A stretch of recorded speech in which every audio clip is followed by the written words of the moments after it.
You have no idea what I'm capable of. 1 year ago, I completed an immensely large project in which I revisited each of Hearthstone's first 11 classes. The goal of these videos were to take these now 10-year-old classes and update them, creating new systems and mechanics for each. Now, a whole year after I finished the series, I am back one final time to re-look at the oldest of my class reworks, with the goal to remaster it. Why? Well, when I first started this series, I was unsure of the exact direction I wanted to take it, and I was also not too adept with video editing. So, this revisit serves two purposes. One being to simplify the original concept I presented, hopefully making it slightly more understandable and in line with what I would somewhat expect to see in the actual game itself. And the other reason is this gives me a great excuse to remaster the visuals of the video as well. Now, before we get into all the cards and mechanics created for this remastered rework, let's cover the mage class itself and how it is represented in Hearthstone. So check out your required textbooks and get ready to head back to mage school as we revisit Hearthstone's mage class once more.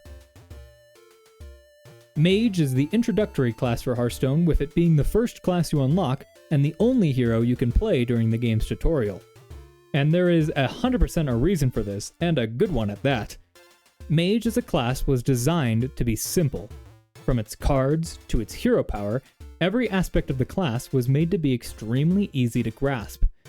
I bring this up because, like with any new addition to the game, the ideas I will be presenting today will bring complexity to the class, and I know this will perhaps be a point of contention to some.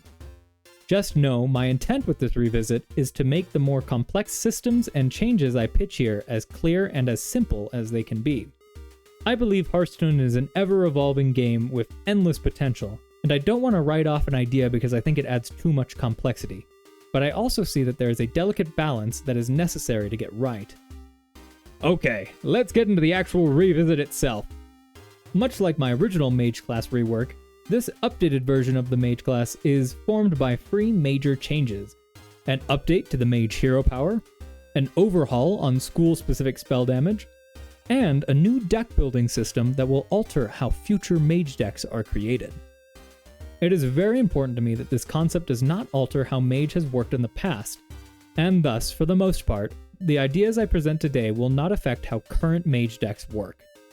Except for some very specific exceptions that we will get into later. So, the Mage hero power. Let's start with that. Fire Blast is the signature ability of the Mage class, and it allows the player to spend 2 mana to deal 1 damage to any target. It is flexible, often feels good to use, and is very simple to understand, and is why personally I think Fire Blast is a perfectly fine hero power that needs no real major change. So why, and more importantly, how am I updating it? Well, let's talk about it. When looking for a place to add more mechanical depth, I found that the 3 main schools of magic in Mage were a little underutilized. Yes, we have many decks that focus on a certain type of spell, such as Fire Mage or Freeze Mage, but there was not much of a mechanic that incentivized that style of deck building. And so that is what I decided to base this revisit on, adding more ways for Mage to build decks centered around the different schools of magic. How does this tie into the Mage hero power? Well, at the very core of this rework is a system that I like to call the Mage Study, and this is how it works. At the very beginning of building a Mage deck, you will now be prompted to select one of 3 studies to build your deck around. These include the study of Fire, Frost, and Arcane magic. The selection of one of these studies comes with a couple of effects, but the one that we're going to focus on right now is how it changes your hero power. Slightly. When a player picks the Fire spell study, their hero power becomes Fire Blast. Same old 2 mana deal 1 damage hero power. Now, say you instead choose to have your deck study Frost magic. Well then, your hero power becomes Frost Spike, which is also a 2 mana hero power that deals 1 damage. And finally, Arcane Mages get the hero power Arcane Ping, which, you guessed it, it's the same old 2 mana deal 1 damage ability. So, nothing changes? Just a little cosmetic to show off what type of mage you are? Well, not quite. as there is another slight difference between these free hero powers. As you may have noticed, each of the study hero powers deal a specific type of damage, related to their specified school of magic. Fire Blast deals fire damage, Frost Spike deals frost, and Arcane Ping does arcane. So what is the consequence of this? What does dealing fire damage mean? Well, this actually leads us very nicely into the next portion of this rework, an overhaul on school-specific spell damage. One of Mage's main mechanics is the class's relationship with the spell damage keyword. Essentially, many cards and archetypes in Mage synergize with spell damage effects. But another lesser-known subcategory of these spell damage cards are cards that provide damage bonuses to spells of a specific school. For a more recent example of one of these types of cards, you can look at the Saroon card that is played right now in Elemental Mage, which gives the elementals in your deck fire spell damage +1. Now, what if instead of these school-specific spell damage cards reading fire spell damage +1, they instead read fire damage +1? This does a couple of things for us. Firstly, it makes the keyword a bit less wordy than it currently is, which is always nice.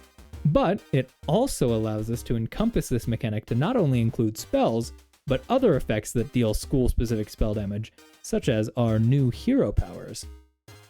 I think that this whole idea of broadening the definition of school-specific spell damage really opens up the floodgates for some truly unique card designs. We could have cards that synergize with dealing specific damage types, like this card, Ring of Fire, a fire spell that deals 4 damage and costs 1 if you dealt fire damage this turn, meaning this card could have its effect trigger if you dealt damage with another fire spell that turn, or used your hero power, which I think is so cool. I also have this card, Mad Arcanist, a free mana 2/5 with arcane damage +2, but a downside that makes any arcane damage you deal, whether it be from your hero power or another arcane spell, deal the damage randomly split among all enemies. I'll be honest, this one's a little silly and probably too absurd for Hearthstone, but it is so cool. Now, before we move on, what about cards that visually appear to deal a specific type of damage, such as an elemental like Ragnaros, who throws a huge fireball at his target? Shouldn't he deal fire damage and thus interact with fire damage effects? My answer is no. The biggest problem that I have heard and personally agree with is that having a whole bunch of cards that deal a specific type of damage would bring a lot of confusion to new players.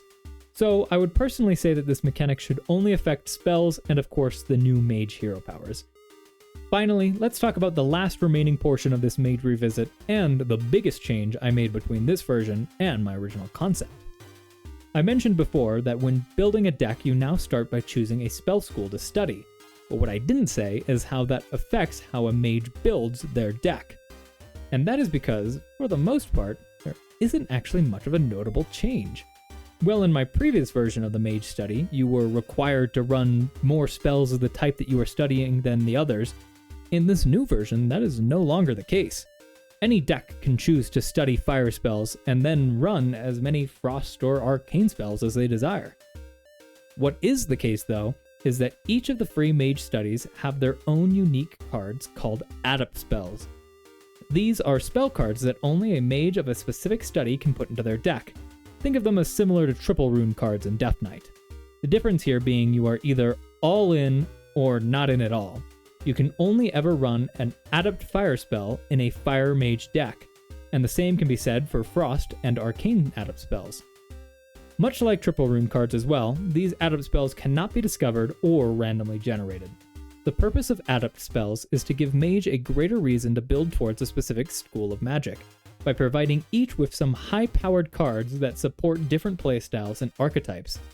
In my vision, these Adept spells would be more uncommon than Death Knight's runed cards, with only around 1 or 2 of them being introduced per set, and then maybe a good 4 to 6 in the Mage core set. Meaning, unlike the rune system, this system would still allow for the majority of Mage cards to be played in any Mage deck, with only a few each set being more restricted, which I think is important when trying to keep the more simple nature of Mage overall intact. I decided to make a bunch of Adept spells to really show off this idea and how each of the different studies could have unique synergies and playstyles, so let's take a look at them.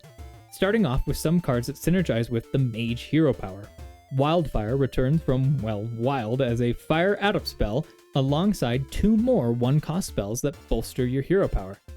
Glacial Spike gives Frost Mage a good temporary bonus to their hero power, allowing it to freeze its targets for the next free uses, while Arcane Focus allows Arcane Mage to weave in more pings at a reduced cost. These cards really show the power of a system like this, by giving each deck a unique way to alter its hero power without having to worry about the combined power level of a 0-mana hero power with increased damage that also freezes its targets.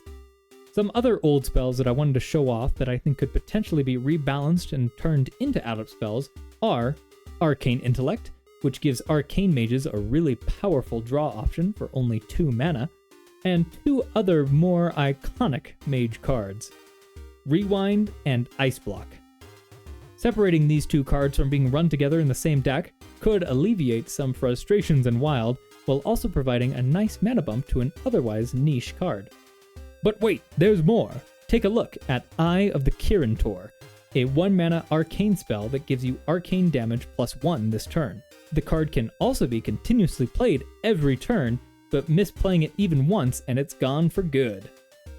There's also the Frost Adept spell, Shelter from the Storm, a 1-mana frost spell that gains armor equal to the frost damage you dealt the turn you play it. Another card that shows off how school-specific spell damage could be used in future Mage designs. And finally, we have a legendary Fire Adept spell, Pyrostorm, a 10-mana fire spell that casts Pyroblast at a random enemy. Deal 10 more damage while holding the card to increase the number of Pyroblasts that rain down on your opponent. And with all that, we have once again reached the end of our Mage class revisit. But like always, I actually have one final card to share. Some of you may recall from my previous version of this rework, you were able to master your chosen study, gaining access to a more powerful hero power. And while that didn't end up making the cut for this new updated revisit, I do have a card that kind of brings that overall idea back. Arccaster Antonidas is a 7-mana, 5/7 legendary minion that reads Battlecry, choose a spell school to master this game. When played, he will offer you the choice of 3 different permanent effects that will trigger when you cast a spell of a specific type. Mastering Fire will shuffle infinite fireball spells into your deck. Mastering Frost will gain you armor each time you cast a frost spell. And Mastering Arcane will allow for some serious cycle potential by drawing a card each time you cast an arcane spell. And there you have it, a recompleted rework of the Mage class in Hearthstone.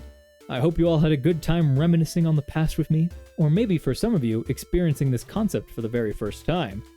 Either way, I hope you all enjoyed the video, and if you did, I mean, there is always that subscribe button available if you wanted to hit it and see my future videos when they come out.